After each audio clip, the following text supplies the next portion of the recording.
საქართველოს რუმინეთს შორის საბორნე მიმოსვლა აღსდგება შეთანხმებას დღეს ბათუმში მოეწერა ხელი რუმინეთის დელეგაციას საქართველოს საზღვაო ტრანსპორტის სააგენტომ უმასპინძლა. ვიზიტის მიზანი ორ ქვეყანას შორის საბორნე მიმოსვლის აღდგენა და სამინისტროებს შორის საბორნე ტრანსპორტის სფეროში თანამშრომლობა.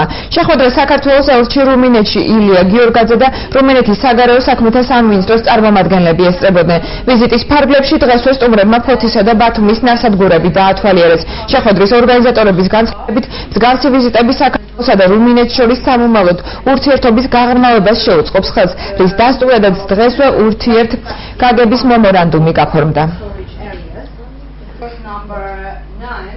რუმინეთის დელეგაცია ჩამოსულია ორდღიანი ვიზიტით საქართველოში. დელეგაციას ხელმძღვანელობს რუმინეთის ტრანსპორტის მინისტრის მოადგილე ბატონი ნიკო ბოიკა.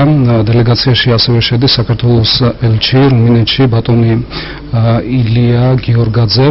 დელეგაცია დღეს ეწვია ბათუმის ნავსადგურს. დაგეგმილია ხვალ ვიზიტი ფოთის ნავსადგურში.